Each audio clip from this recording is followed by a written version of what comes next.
Thanks, Ken. I don't think Ken should be allowed to get out of the room without my recognizing that he was announced today as the recipient of the Engelmore Award for Contributions in Artificial Intelligence. And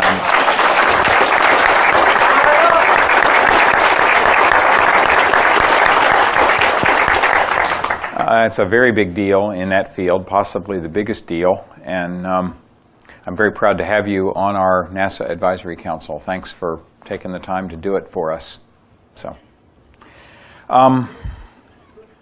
it's often remarked on that one of my characteristics is a certain candor. That's the nice phrase. Bluntness is the other phrase, and it's remarked on as if I had a choice.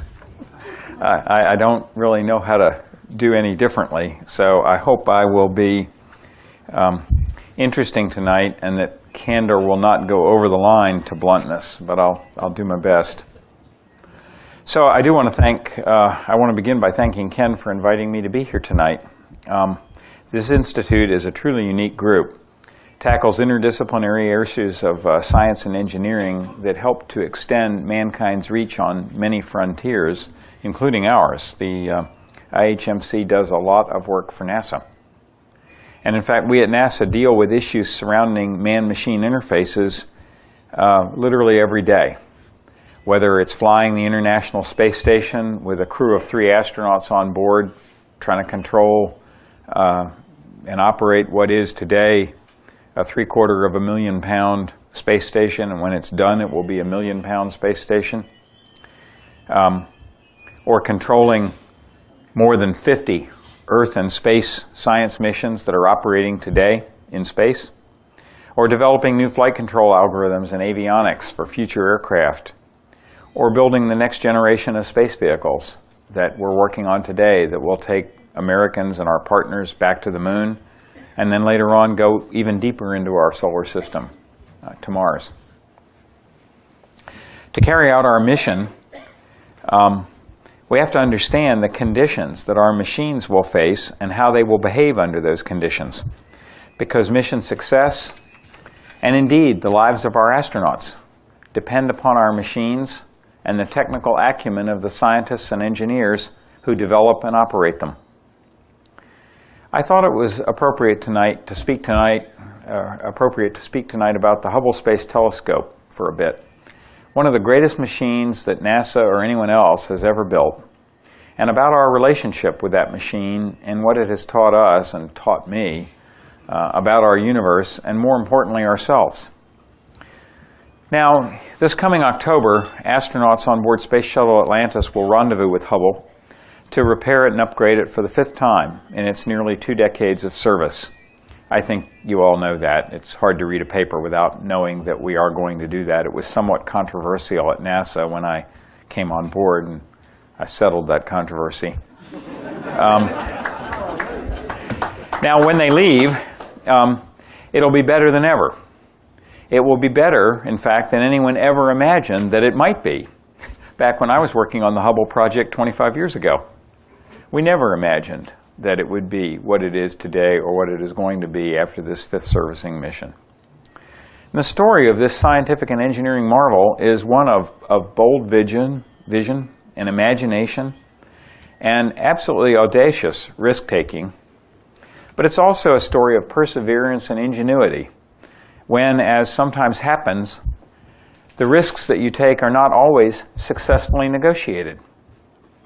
It is a story that transcends science, with Hubble images on display today in art museums or in homes where no scientist lives. But we all know that the images are far more than just a bunch of pretty pictures. Hubble has observed the birth and death of stars not unlike our own solar system.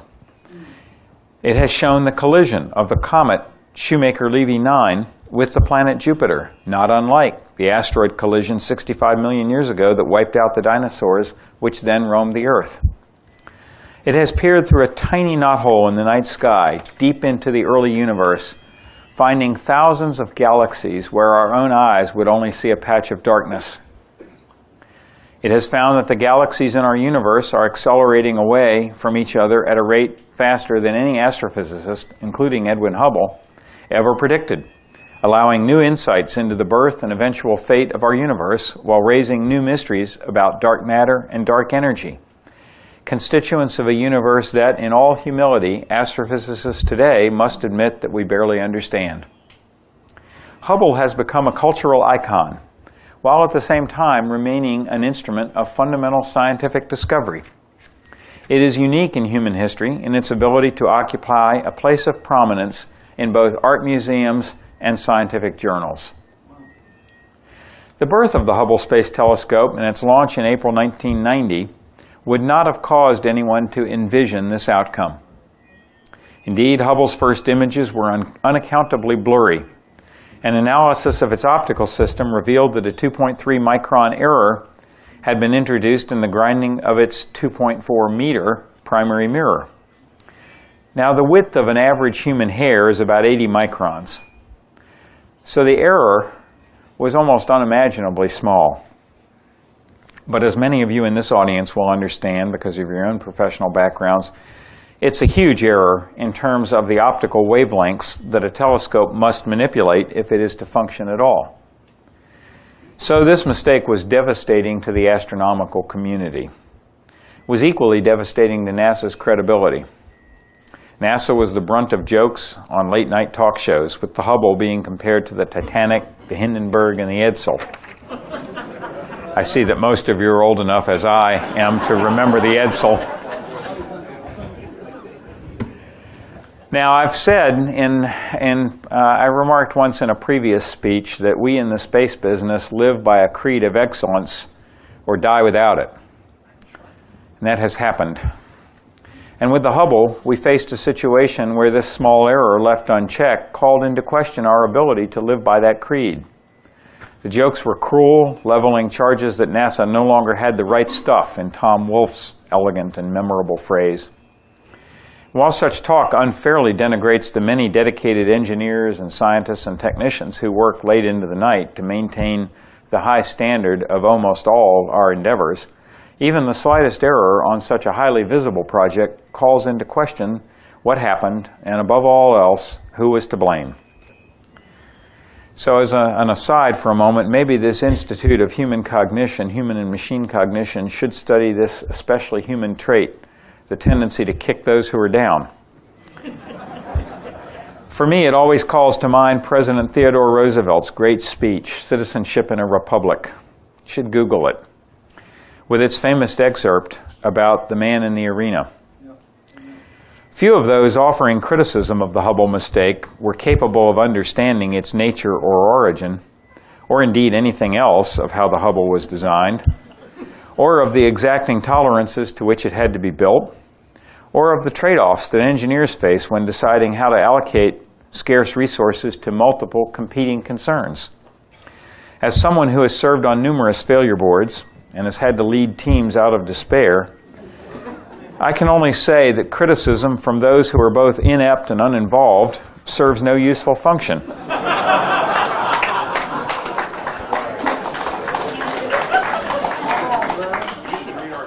Maybe that was blunt.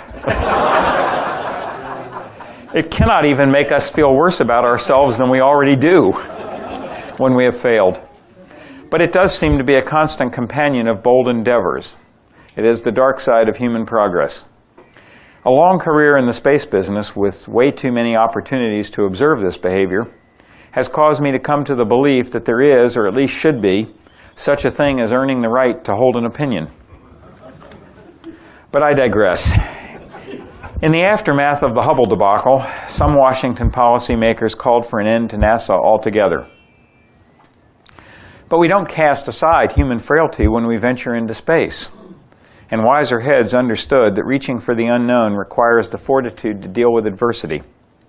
As President John Kennedy warned the Congress and our nation in May of 1961, when, with 15 minutes of human spaceflight to our credit, he set forth the challenge to go to the moon, and said, if we are to go only halfway, or reduce our sights in the face of difficulty, in my judgment, it would be better not to go at all. So the Hubble scientists and engineers set their sights on fixing the telescope. The first step was to characterize precisely the observed error in the primary mirror, and then craft a corrective lens for the aberration. The crew of the first servicing mission to Hubble trained intensively for one of the most complex shuttle missions ever undertaken, involving 5 spacewalks and over 100 specialized tools to correct the optics, while also installing new solar arrays, gyroscopes, and other electrical components. They also upgraded the telescope with a new wide-field planetary camera. Now, you all know today that this first shuttle mission to service the Hubble, as well as the 3 which followed, were huge successes. So today, the Hubble dazzles us with the splendor of our universe. But during those grim years between 1990 and 93, this awe-inspiring success was far from certain. If you didn't know the core strength of the NASA team when the chips are down, you might have bet against us, and you would have lost. And that is why, to me, the most meaningful lesson from the Hubble Space Telescope has more to do with our human nature than with the other secrets of the universe. That is, in the face of adversity, we must resolve to persevere. To that end, I know, because I see it every day, that NASA still has the right stuff. So I think I should take a moment to acknowledge those who have and who will risk their lives to make the Hubble Space Telescope such a success. Every astronaut I know who has been on a Hubble mission, and many who haven't, has a special place in his or her heart for that machine. They believe it to be a part of something greater than themselves, something for which the risk of their lives is worth the promise of unlocking the secrets of our universe for future generations. Dave LaCrone, the Hubble program senior scientist and a former co-worker of mine, once said, "We are privileged to be the first generation of Homo sapiens to gain a clear and deep view of the visible universe. And what we see out there is staggering in its beauty, awesome in its scale, and shocking in the way that it has upended our preconceived notions about how nature works. You don't have to be a scientist to grasp it. Any thinking person who has come in contact with Hubble images and Hubble discoveries seems to find exhilaration in the notion that our place in the grand scheme of things is now better defined than in all prior human history." Dave is so right. And yet his comment makes a great preface to an observation I now want to make. It might set you back a bit. Science is not everything we do at NASA, nor should it be. And while the advancement of science is of fundamental importance at NASA, and scientific discovery has a key role in human spaceflight, it is not the most compelling reason to do it. I'd like to take a little time to explain why I believe this to be so, because numerous critics have called into question the cost and risk of journeys into space to the Moon, Mars, the near-Earth asteroids, or the construction of the International Space Station, which we're using as a tool to learn how to sustain such journeys. So let me try and provide some food for thought for you tonight. Some of you will disagree with me, and thus spark maybe a worthwhile debate. I never learn anything by talking to people who agree with me. To me, NASA's manned missions to the Hubble Space Telescope are qualitatively different from other human spaceflight endeavors. The difference is fundamental and it's important. While our other efforts may not seem today to be as noble or worthwhile as servicing the Hubble, they are in the long run more important to the future of the human race. I'd like to try and explain why I believe this is so. To survive off-planet in a different environment, having different natural resources than those we have come to understand and take for granted, without the ability to drive to the nearest supermarket or doctor's office, is a qualitatively different experience than a brief foray into low Earth orbit. Not many realize it, but NASA and our international partners, 15 other nations, have maintained a permanent human foothold in space on board the International Space Station since October of 2000. The hard lessons of living and working in outer space 24/7, 365 are much different than those of an intense 2-week campaign to serve as a scientific instrument like the Hubble, or to deploy a mission to Jupiter like Galileo, or the Compton Gamma Ray Observatory, or to conduct other research, as has been done on many individual shuttle missions. So when we begin our halting steps back to the moon in the next decade, or a journey to Mars in 20 or 25 years, we will need to know what we must bring with us, but also how we might live off the land with the resources available to us when we arrive. And after we test the hypothesis that we can survive on other worlds, we then need to determine whether such outposts can become economically viable, meaning, is there anything to do there which is worth the investment to do it? Now, many today will assert, without benefit of proof, that the answer is, of course, yes, while others believe that the answer is, of course, no. In my own opinion, no one today can know the answer. The answer can be found only by experiment. So in that sense, the purpose of today's human spaceflight program is to conduct such experiments, to explore and develop options, and to unveil possibilities for future generations. Now, this experiment will be conducted in space over the course of the coming centuries by people from Earth. Only the language, culture, and motives of the experimenters remain to be determined. I hope that this experiment will always find Americans, in company with our international partners and allies, as first among equals on the frontier of their time. The experiment will not be dissimilar to those conducted by our ancestors far removed in space and time, when they left East Africa looking for an easier existence somewhere else. It will not be dissimilar to that conducted by our more immediate ancestors just a few centuries ago, when they began to explore and settle what to Europeans was the New World. In that context, I might note that it required the long-term investment of kingdoms, governments, commercial industry, and private citizens for many generations before I think it could honestly be said that the New World provided a positive return on investment for society at large. On a smaller scale, our experiments in space will not be dissimilar to that conducted by Thomas Jefferson when he risked impeachment to consummate the Louisiana Purchase and then sought congressional financing, marvelous chutzpah, for what became the Lewis and Clark expedition 200 years ago. And by the way, Lewis and Clark overran their budget, lost a considerable amount of their equipment, fell so far behind schedule that they were given up for dead, and failed to achieve their primary goal, which was to find a suitable water route from the headwaters of the Missouri River to the Pacific Ocean. Now, does anybody here think that their effort was wasted? Venturing into space is similarly an experiment, but one eminently worth conducting for several reasons.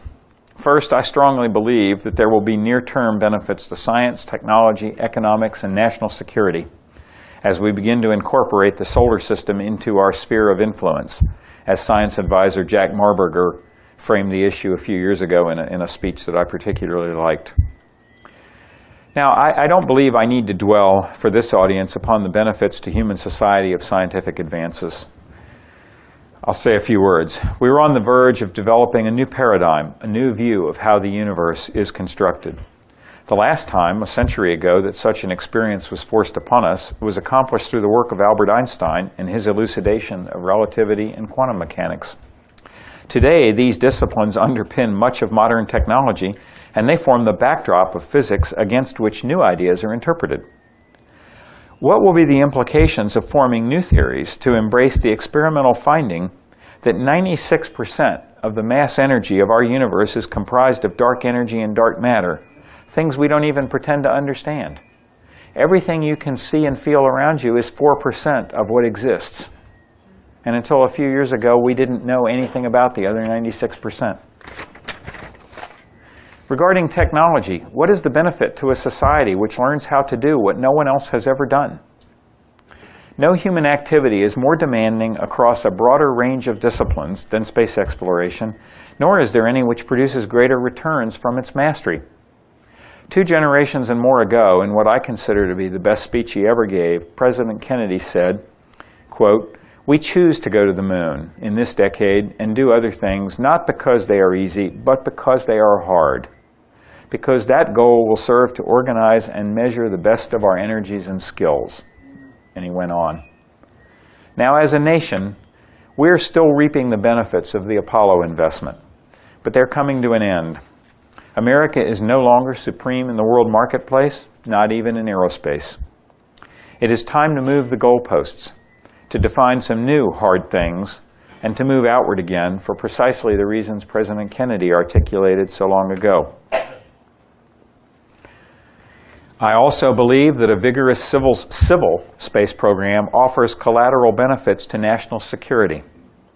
When I've spoken of this in the past, it has usually elicited some amount of surprise. But I think those who are surprised take too narrow a view of national security. For the last century, the United States has been a world power, even if at times we didn't aspire to it or even recognize it. And as such, we have assumed certain responsibilities for leadership on the world stage. In that capacity, it is inevitable that we have been and will again be called upon to make decisions and take actions that displease other nations and societies. We can't please everyone, and we can't retire from world affairs. So if that's true, it is equally true that we cannot prosper if every hand is against us. If we must do hard things, it behooves us also to undertake activities which easily attract allies and partners, things which bind others to us in the world community. And no activity has shown itself to be of greater inherent interest and excitement to others than the exploration and development of space. So I ask, what is the value of being a nation, a society, which leads the world in an endeavor which excites all others, one in which every nation that can do so seeks to partner with us?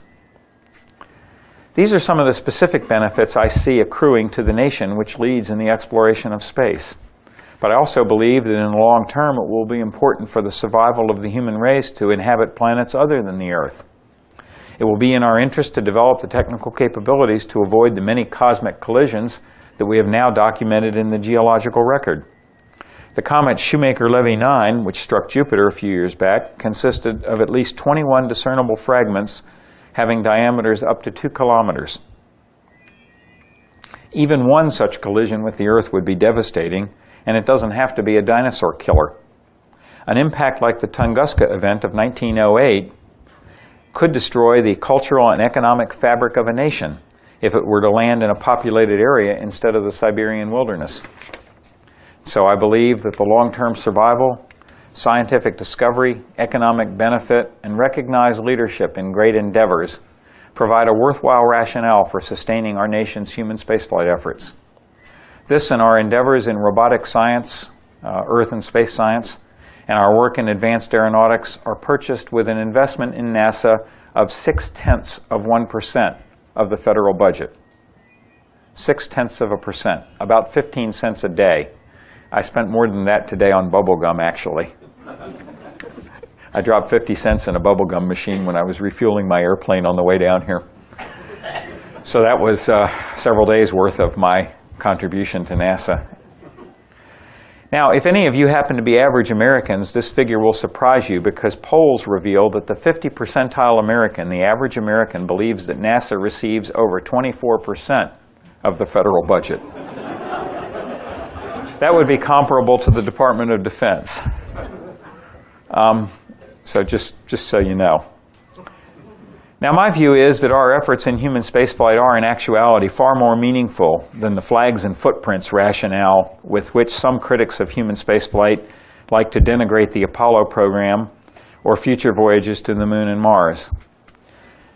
In my view, survival and leadership in great enterprises and economic benefit are real and acceptable reasons why humans should continue to explore space beyond what robotic spacecraft can achieve. Throughout mankind's time on this world, we have gazed up at the night sky and attempted to make sense of the stars and planets and comets and asteroids, speculating about what it all might mean. We are lucky enough to be the first generation to see the universe with the clarity that the Hubble offers. And I firmly believe that we also need to journey beyond, as the poet John Gillespie McGee put it, the surly bonds of Earth, in order to see the universe with our own eyes. And in the words of poet T.S. Eliot, Only those who will risk going too far can possibly find out how far one can go. I believe that expanding the range and scope of human action is a goal fully as noble as that of scientific discovery. I also think that in our hearts we know these things. We know that space is the frontier of tomorrow, and that the frontier can only be ours with boots on the ground. We know from even the most casual reading of history that nations that shrink from the frontiers of their time shrink also in their influence on the world stage. We know these things, and yet we also see that Americans today do not feel the urgency for preeminence on the space frontier that we felt in the 50s and 60s. Sometimes I wonder if we're a bit tired or distracted from other urgent crises to recognize what that preeminence means for America. And so I am reminded of Edgar Allan Poe's gallant knight in search of El Dorado, and who, in his fatigue, asks a pilgrim shadow where it might be. Over the mountains of the moon, down the valley of the shadow, ride, boldly ride, the shade replied, if you seek for El Dorado.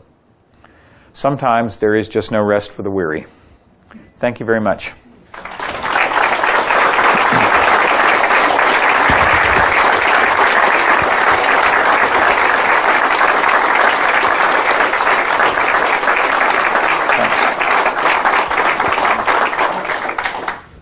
I told Ken I would finish in not more than 25 minutes, and I did, so my first achievement has been accomplished. I think we are going to now spend pretty much most of an hour taking questions.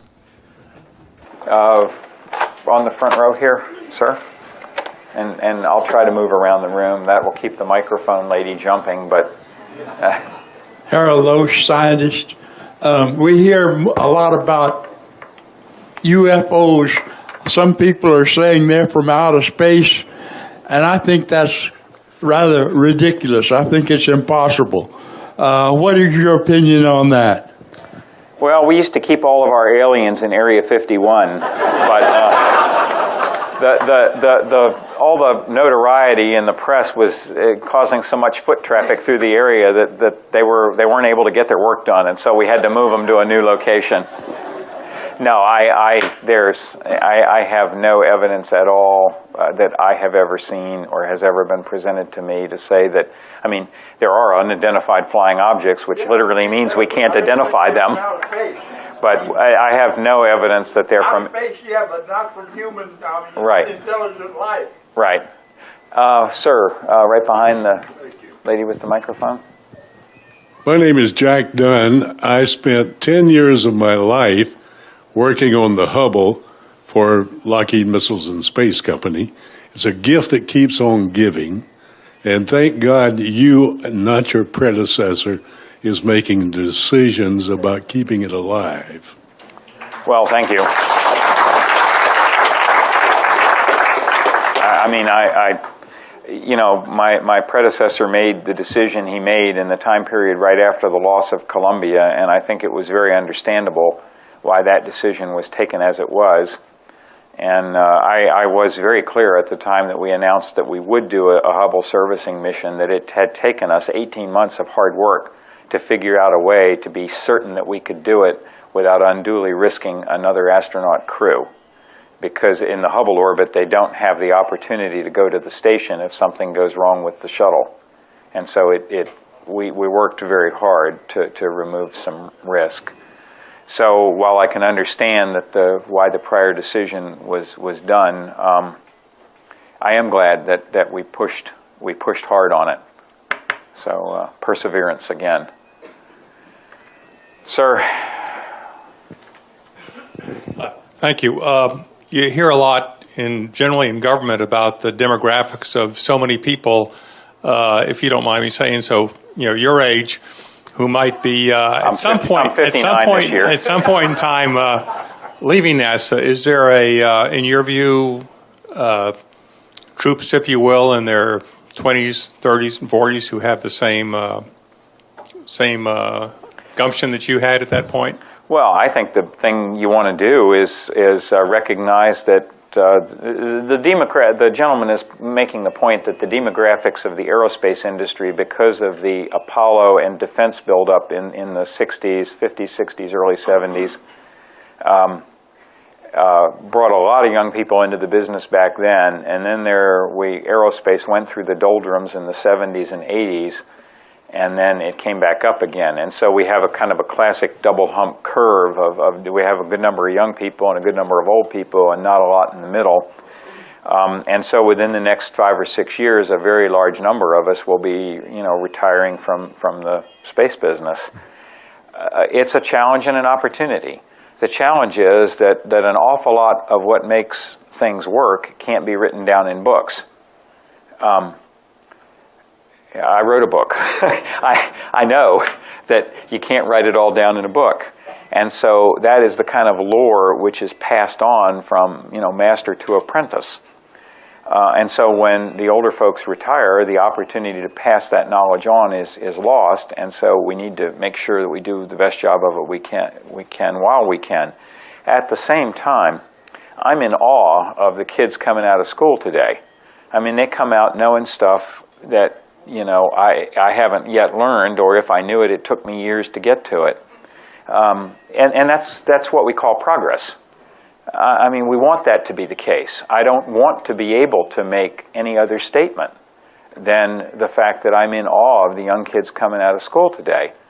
I was commenting not too long ago to somebody that, I did one of the early PhD theses in what we call computational fluid dynamics, and 15 years later, I assigned essentially that problem as a homework problem,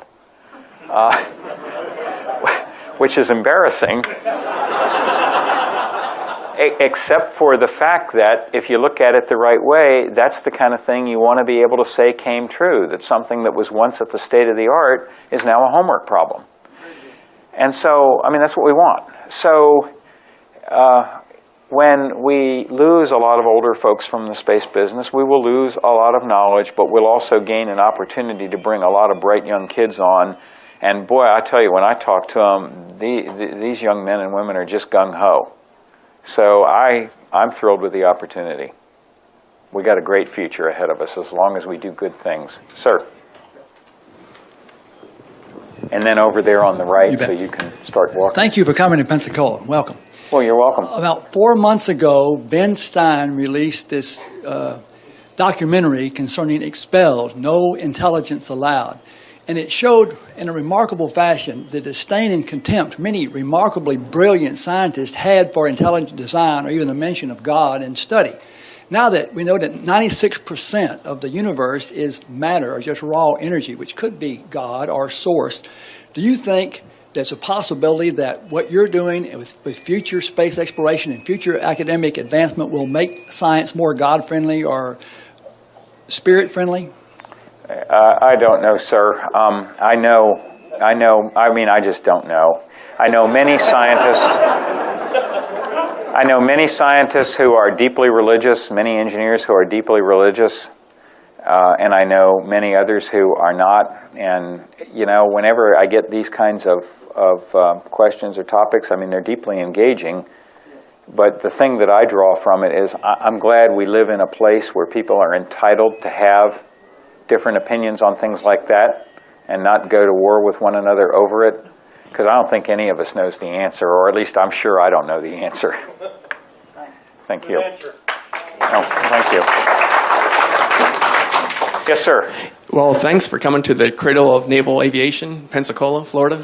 And that's coming from a retired Air Force fighter pilot. My question for you is, I'm concerned about our reliance on GPS and the vulnerability of that system to the world we live in now. It's a very soft target, and we become more and more dependent on that, and there's relatively no defense for it. Well, you're right. We are dependent on it. GPS, global satellite navigation, has become a public utility. And, I mean, it has. I mean, people expect to be able to find their way, just as they expect to be able to plug a power cord into a wall socket and get power out of it. And you're right, it's vulnerable. You know, I've done a lot of time in defense space, and I may do it again. But right now I'm running the civil space program, and NASA's not involved in those issues, and I really need to keep a boundary between defense space and civil space so that I'm sort of staying in my own swim lane. And so other than agreeing with your point that we really need GPS in today's world, and that it is obviously a target, if somebody wants to make it a target, I should probably just stop there. Thanks, though. Well, I mean, I run the civil space program, you know. When, in another incarnation, who knows? Yes, ma'am.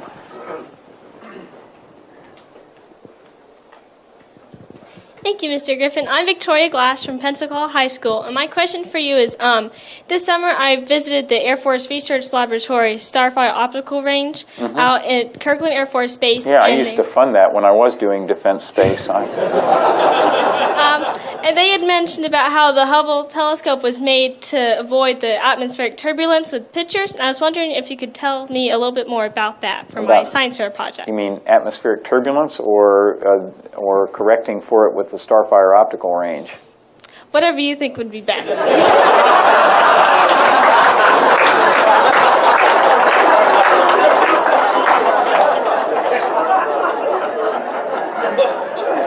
This is one of those where you really have to be careful. You might get more answer than you wanted. The Hubble, the Hubble Space Telescope was an idea surfaced by John Bacall back in the late 1940s, or actually around the time I was born. Because once it became clear that it was going to be possible to put orbiting satellites up above the Earth's atmosphere, and the development by Germany in World War II of the V-2 rocket caused knowledgeable people to realize that that was something that would only be a few years away. People started speculating on what they could do with such a capability, and astronomers, of course, at that time and even today, were hugely hampered by the Earth's atmosphere. First of all, it absorbs a number of wavelengths of light. You can't see through the atmosphere in the infrared. You can't see through it in the ultraviolet. You can't see through it in certain microwave regions which are absorbed by water vapor. So the Earth's atmosphere is, quote, transparent. It's transparent to our eyes because our eyes are adapted to being able to see in the light that gets through the atmosphere. But it's not very transparent. And even where it is transparent, it has what are called turbulent eddies in it. And those turbulent eddies, just like the heat waves rising from a hot sidewalk or a road, when you look through it, it distorts the view behind it. So that messes things up for astronomers. So from the time they began thinking about satellites, they began thinking about the advantages that would accrue to putting a telescope either on the moon or in orbit. That vision was finally realized when the Hubble was put up. And because it's above the atmosphere, it gets above the atmospheric turbulence and allows us to see deep in space. Now, the downside is that it's really hard to put big things up in space. It is rocket science, actually. And so the Hubble is not the biggest telescope by far that's ever been put together. I mean, the Hale telescope out in California was put together in the late 40s and early 50s is twice as big. But it's the biggest telescope people could put up with the technology we had at the time, and it does allow us to see quite deep into the universe. So there are trade-offs. Now, in more recent years, as back when I was with Strategic Defense Initiative, which created and funded the Starfire optical range, people have worked out technical methods for correcting for the atmospheric aberration with very precise lasers and things like that, and what we call deformable mirrors. It's possible by, say, shining a laser up through the air and then detecting the laser energy which backscatters from the upper atmosphere to measure the aberrations. Because you sent up a perfectly pure laser beam and what you get back is crud. So you can measure the crud and correct it. Now, the second part of that is, how do you correct it? Well, if you're going to correct it, you have to be able to alter the telescope's figure, the mirror, the figure of the telescope mirror, to just exactly compensate for the atmospheric distortions. And you have to do that very, very, very quickly. However, today, our electronics, our processing capability with computers, and our ability to put together lots of tiny actuators on the backs of our mirrors and push or pull them in time with the aberrations which are being measured and the corrections computed, allows us to make very large mirrors or segments of mirrors where we correct for the atmospheric aberration, and then we can get the effect of one large mirror that's outside the atmosphere. So it is becoming possible to build telescopes on the ground which are both large and not badly affected by atmospheric turbulence. However, nothing solves the problem of water vapor, lack of transparency in critical wavelengths, and also dwell time. When the Hubble took the picture that I talk about, that what we call the Hubble Deep Field, looking through a particular spot near the constellation Fornax where there just don't happen to be any nearby stars, the Hubble dwelt on that for almost 2 weeks of observing time, one orbit at a time, building up 2 weeks of observing time. You can't do that on the ground. I mean, once the Earth rotates out of, you only have a fairly narrow window that you can look up through the thin parts of the atmosphere and gather the light. So there will always be a place for ground-based telescopes, and for the foreseeable future there will always be a place for space-based telescopes, because they do different things. I'm sure that's way more answer than you wanted. And I could give you more, but I'll have mercy. Another question. Let's go to the back of the room. We haven't done anyone in the back. So there's a gentleman there, and then the lady in purple next. Okay. Thank you I think first, Dr. that is Griffin, purple, for showing right, up here ma'am? today. Yeah. Did I have that right? Thank you for showing up here today. Your time is certainly very appreciated. I have a question for you. You mentioned earlier the migration to the new world, and I think that's really a great metaphor for the move to space. The thing that really fueled the migration to the new world was commerce and the ability of industry and commercial properties to develop something for the new world. So, excuse me, my question is, just from your experience, what do you see being, for lack of a better term, the commercial hook, the thing which is going to make people say, okay, there's as gross as it might be to say, there's money to be made in space. Where do you see that happening? Well, see, I don't know. That's the point. And neither did our ancestors of centuries ago know when they came here. Let me remind you of a couple of interesting facts that we study when we were kids in school and sort of forget. The first cash crop to come out of the New World was tobacco from Virginia. Now, raise your hand if you think that tobacco has been the most important product to come out of the New World for Europeans.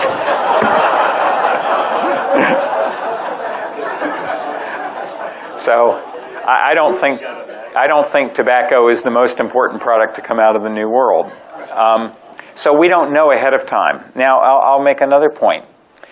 If you read in I believe in Stephen Ambrose's Undaunted Courage, the story of the Lewis and Clark expedition, in the back you can read Jefferson's letter to Meriwether Lewis and William Clark, where he made the point that I made in the speech, that one of their primary objective was to find a water route to the Pacific for the purpose of enabling the fur trade, which was huge. The trade in beaver pelts from the early 1800s through around 1840 was huge. Now, Jefferson was as smart a president as we will ever have, as smart a world leader as there has ever been. And, I mean, the country owes an enormous amount to Jefferson's leadership from the Declaration of Independence and onward. So this incredibly smart man couldn't see past the fur trade. I don't think I'm smarter than he was, and I don't think any of us are. So I retreat to the line I used in my speech. Our job is to push the frontier and develop options so that just as we are the beneficiary of the options created by generations past, future generations will be the benefit of the options we create for them. Would it be okay if I reword, because I think I might have asked the question improperly? Certainly, there's no way to know what will be the benefit of going to space, or what benefits we may reap from it. I guess what I really meant to say is, are you, just being in the industry that you're in, are you seeing what is currently the quote-unquote fur trade, the thing that we think we're going after? That's what I really mean. The things we think we're going after now are scientific knowledge, okay? That some of which can really only easily be enabled by human beings on site, as well as, again, creating the technology and the capability to go where no one has gone before, to create the options for being lucky. That's what we're purchasing now. It's really, I need to draw a better analogy. I drew an analogy to the Western European voyages to and discovery of the New World. But that's not the right analogy. Where we are in the space business is more analogous to where we were when the first Western Europeans set sail on the ocean, the Vikings, around AD 1000. We're in the first 50 years of the space business. The great voyages of discovery occurred 5 and 6 centuries later. We're not there. You know, we're in, you know, Viking longships leave what today is Scandinavia, and some of them come back. You know. In purple, yes, ma'am. Thank you for coming to our community, and you're welcome. You've answered a lot of questions for me about some of the behaviors that I see here, and especially like some of our trash that's being thrown on the side of the road, mirrors and such. My question is, when these behaviors, in a philosophical sense, and as we move into artificial intelligence versus human behavior, where are we going to draw the line between inhumanity related to the artificial intelligence and try to rein the inhumanity in and not excuse it without a seatbelt for artificial intelligence? Ma'am, I just don't have the background to answer your question. I'm sorry. I can't answer that one. Just a philosophical statement or question. And have you read the essay by Garrett Hardin, Living on a Lifeboat? No, ma'am, I have not. It's worth reading. Okay. Thank you. I really am just a simple aerospace engineer from a small town. Yes, sir. Thank you, sir. Okay, what is the future of NASA in terms of short term? How many more missions are planned to visit the space station? And when that program runs out, what will be the status of the space station, the International Space Station? Who's going to grab it? Who's going to run it? Who's going to be controlling it? Well, great question. We have 10 more shuttle missions to complete. The backbone of work is behind us, but we have 10 more missions to finish constructing the station and to outfit it. They will be done by the year 2010. At the end of that year, we will retire the shuttle.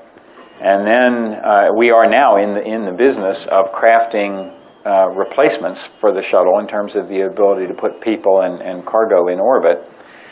Those new systems, because of budget restrictions, won't be available until around 2015. So for a period of 4.5 to 5 years, we will be purchasing crew transport from Russia. We will be purchasing seats on Soyuz from Russia. And we will be, our international partners, Europe and Japan, owe the program a certain amount of cargo transport, and they will meet their obligations on that, I'm certain. They're very good engineers. And we will be purchasing some cargo transport, hopefully from U.S. firms. There's a proposal out on the street, as we say right now, for U.S. and other firms to offer bids on cargo transport. So crew from Russia, cargo from our partners, and cargo from U.S. commercial suppliers. We believe, I'm tempted to say we hope, but hope is not a management tool. We believe that by pre-positioning important spares on the station with the shuttle before the shuttle retires, that we can make it through that 5-year period with that strategy. It's not a strategy that anybody thinks is pretty or that anyone likes, but we just don't receive enough money to, in parallel with the flying out of the shuttle, also develop robustly a replacement system. We would need a funding bubble, and we don't have it. So there will be a gap in U.S. There will be a gap in U.S. access to space for 4.5 or 5 years. Let's see, folks who haven't had one, sir, right there, and then over in the white shirt over on this side of the room. Thank you for your comments tonight. I remember as a child, much like most people in this room, the excitement around the Apollo missions. I read with further excitement about the return to the moon.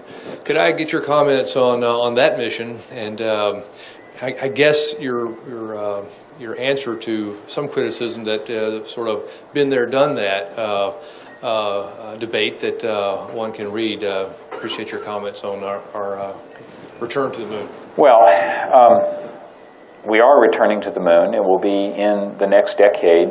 Sometimes people say, why does it take so long? We did it in 8 years the first time. Well, we're actually not going to take much more than 8 years the second time. It's just that we really can't start until the station is done for the reasons of funding that I just addressed with this gentleman's question. I mean, we're doing things in series that were done in parallel during the Apollo years.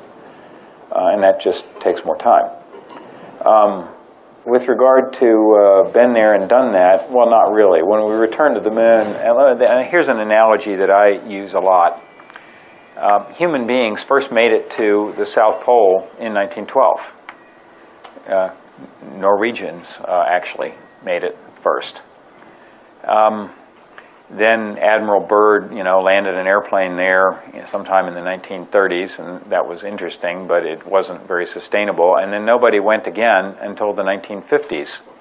And when they went in the 1950s, it was part of the International Geophysical Year efforts, and people went back to Antarctica for scientific purposes, and they went to stay.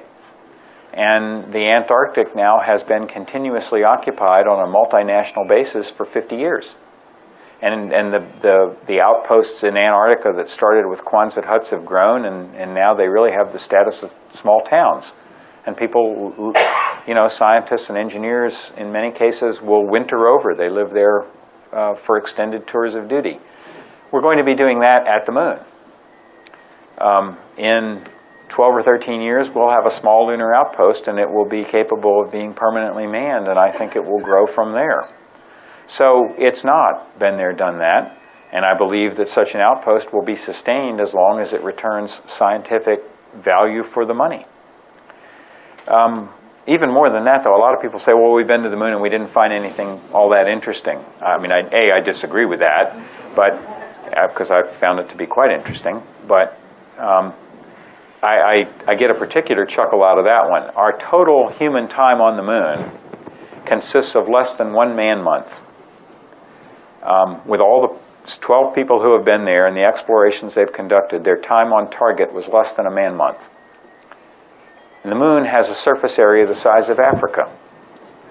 So you're going to a world, a separate world, the size of Africa, and you have 1 man-month of total time, and you've now knowledgeable enough to know forever that it's not interesting? I mean, how does that work? I'm not that smart. So I don't think been there and done that applies at all. Now, many people will say Mars is much more interesting than the moon. Even if the moon is interesting, let's go there. Well, actually, I agree. Mars is fantastically interesting. But if you want to go to Mars directly today, you need to be able to convince yourself you can do the following experiment. You need to be able to convince yourself that you can put a crew in a submarine, weld the hatch shut, and send them on a 3-year voyage around the world, and tell them not to come back anytime sooner than 3 years, and good luck. drop us a note and let us know how that works out. We can't do that today, and we've been building submarines for 100 years. Okay. 3 years into a Mars voyage, we need to know that when a crew opens a container of food, it will still be food and not garbage. We need to know that the machinery will still work, that the humans can still work in the environment. There's an awful lot about living and working in space that we just don't know. And so we're going to learn those things on the space station and on the surface of the moon, where you're 3 days from home and not 3 years from home. And so I would say, even if somebody, I don't agree, but even if somebody finds the moon to be an uninteresting place, at the very least, it's an engineering test bed for what we're going to have to know to go to Mars. So we have time for 2 more questions. Over in this side of the room. Yeah, Dr. Griffin, thank you for coming. Mike, I'm Mike. Please. Thanks, Mike. In regards to the previous comment about the budget shortfalls and things like that, is there any path to get funding from outside sources, say outside industries, even places like Walmart, McDonald's, anybody like that could be interesting? Anybody that would be interesting in helping fund these missions and keep it going instead of relying strictly on tax dollars? The activities in our system, okay, I mean, Europeans and Japanese do it differently, but in our system, activities of the United States government are requested by the President and approved or not by the Congress, and they come from the public treasury, and if there are donations to the public treasury, they go to the treasury. It's very hard for private citizens or companies, corporate citizens, to donate money to specific government activities, because the Constitution empowers the Congress as the final arbiter of what it is that the U.S. government does. And so in our system, it's not easy at all to do what you suggest. There are some exceptions, but it's not at all easy. So one more in the yellow shirt, sir. Yes. I was just wondering what you envisioned, or maybe you already have a good plan as far as the next type of vehicle to replace the shuttle. Well, actually, yeah, we do have a good plan, or at least I think we do. And this is what I do for a living. It will look a lot to you when if you Google it and check. It will look a lot to you. We're calling it Orion.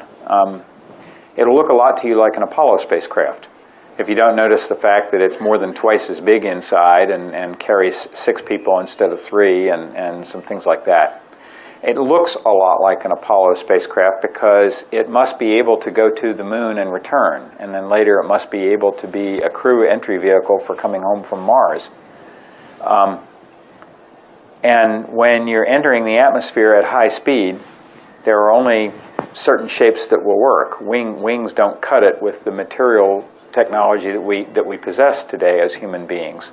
So it really kind of needs to look like a blunt body, and a number of different shapes could work, but the Apollo spacecraft shape was one of those, and we had a tremendous amount of data available on it. And I'm not one who believes in reinventing the wheel unnecessarily. So we adopted the Apollo shape of the 1960s and made it bigger so it could carry more stuff, but it's going to look a lot like that. Well, the second stage will be liquid fueled, but the first stage will be actually a shuttle solid rocket booster, which, although the shuttle solid rocket booster is today the most reliable piece of space transportation hardware in the world, with now over or approaching 200 successful uses in a row with no failures. Now, the solid rocket boosters, of course, have a checkered history, because on the 25th flight of the Space Shuttle, one of those was underwent a failure that cost us the Challenger crew and 7 astronauts. That was a tough day. The United States government has invested now 7 lives and many billions of dollars in making that particular piece of hardware very reliable, and it is. And so I am using it in the forward-looking architecture for replacing the shuttle. I think that has to be it for the evening. Thank you, Ken, again for having me.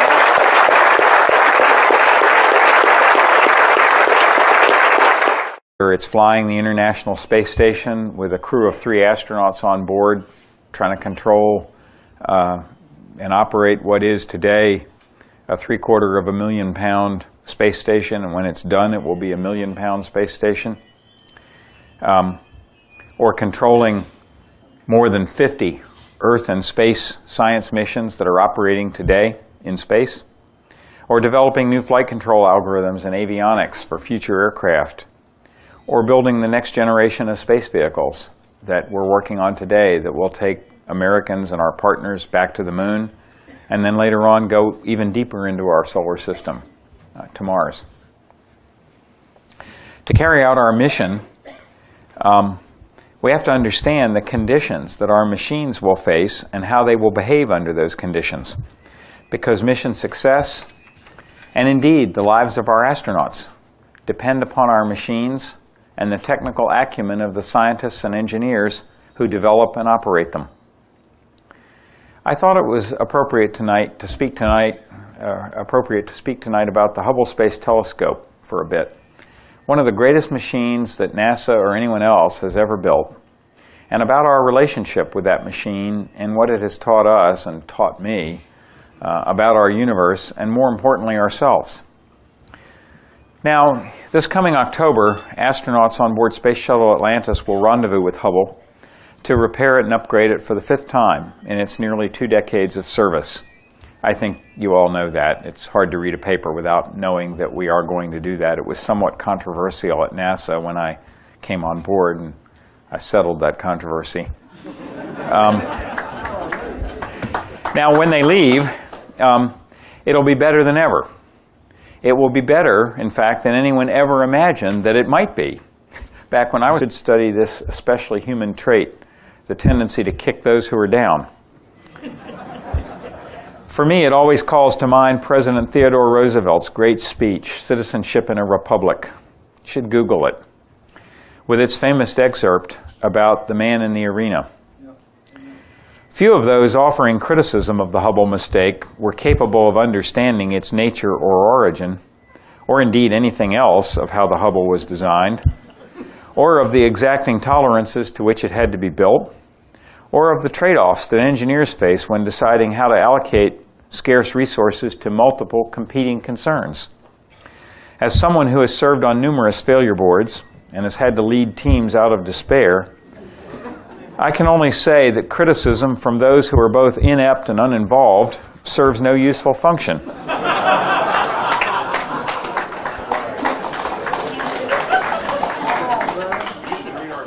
Maybe that was blunt. It cannot even make us feel worse about ourselves than we already do when we have failed. But it does seem to be a constant companion of bold endeavors. It is the dark side of human progress. A long career in the space business with way too many opportunities to observe this behavior has caused me to come to the belief that there is, or at least should be, such a thing as earning the right to hold an opinion. But I digress. In the aftermath of the Hubble debacle, some Washington policymakers called for an end to NASA altogether. But we don't cast aside human frailty when we venture into space. And wiser heads understood that reaching for the unknown requires the fortitude to deal with adversity. As President John Kennedy warned the Congress and our nation in May of 1961, when, with 15 minutes of human spaceflight to our credit, he set forth to launch in April 1990, would not have caused anyone to envision this outcome. Indeed, Hubble's first images were unaccountably blurry. An analysis of its optical system revealed that a 2.3 micron error had been introduced in the grinding of its 2.4 meter primary mirror. Now, the width of an average human hair is about 80 microns. So the error was almost unimaginably small. But as many of you in this audience will understand because of your own professional backgrounds, it's a huge error in terms of the optical wavelengths that a telescope must manipulate if it is to function at all. So this mistake was devastating to the astronomical community. It was equally devastating to NASA's credibility. NASA was the brunt of jokes on late-night talk shows, with the Hubble being compared to the Titanic, the Hindenburg, and the Edsel. I see that most of you are old enough, as I am, to remember the Edsel. Now, I've said, I remarked once in a previous speech that we in the space business live by a creed of excellence or die without it. And that has happened. And with the Hubble, we faced a situation where this small error left unchecked called into question our ability to live by that creed. The jokes were cruel, leveling charges that NASA no longer had the right stuff, in Tom Wolfe's elegant and memorable phrase. While such talk unfairly denigrates the many dedicated engineers and scientists and technicians who work late into the night to maintain the high standard of almost all our endeavors, even the slightest error on such a highly visible project calls into question what happened, and above all else, who was to blame. So as an aside for a moment, maybe this Institute of Human Cognition, Human and Machine Cognition, was working on the Hubble project 25 years ago. We never imagined that it would be what it is today or what it is going to be after this fifth servicing mission. And the story of this scientific and engineering marvel is one of bold vision and imagination and absolutely audacious risk-taking. But it's also a story of perseverance and ingenuity when, as sometimes happens, the risks that you take are not always successfully negotiated. It is a story that transcends science, with Hubble images on display today in art museums or in homes where no scientist lives. But we all know that the images are far more than just a bunch of pretty pictures. Hubble has observed the birth and death of stars not unlike our own solar system. It has shown the collision of the comet Shoemaker-Levy 9 with the planet Jupiter, not unlike the asteroid collision 65 million years ago that wiped out the dinosaurs, which then roamed the Earth. It has peered through a tiny knothole in the night sky, deep into the early universe, finding thousands of galaxies where our own eyes would only see a patch of darkness. It has found that the galaxies in our universe are accelerating away from each other at a rate faster than any astrophysicist, including Edwin Hubble, ever predicted, allowing new insights into the birth and eventual fate of our universe while raising new mysteries about dark matter and dark energy, constituents of a universe that, in all humility, astrophysicists today must admit that we barely understand. Hubble has become a cultural icon, while at the same time remaining an instrument of fundamental scientific discovery. It is unique in human history in its ability to occupy a place of prominence in both art museums and scientific journals. The birth of the Hubble Space Telescope and its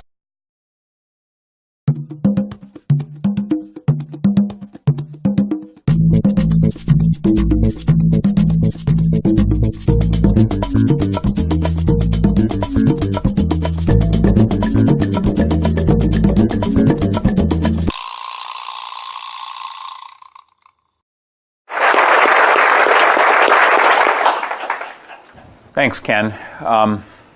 I don't think Ken should be allowed to get out of the room without my recognizing that he was announced today as the recipient of the Englemore Award for Contributions in Artificial Intelligence.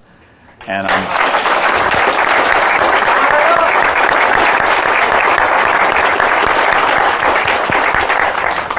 it's a very big deal in that field, possibly the biggest deal. And I'm very proud to have you on our NASA Advisory Council. Thanks for taking the time to do it for us. So, it's often remarked on that one of my characteristics is a certain candor. That's the nice phrase. Bluntness is the other phrase, and it's remarked on as if I had a choice. I don't really know how to do any differently, so I hope I will be interesting tonight, and that candor will not go over the line to bluntness, but I'll do my best. So I do want to I want to begin by thanking Ken for inviting me to be here tonight. This institute is a truly unique group. It tackles interdisciplinary issues of science and engineering that help to extend mankind's reach on many frontiers, including ours. The IHMC does a lot of work for NASA. And in fact, we at NASA deal with issues surrounding man-machine interfaces literally every day. Whether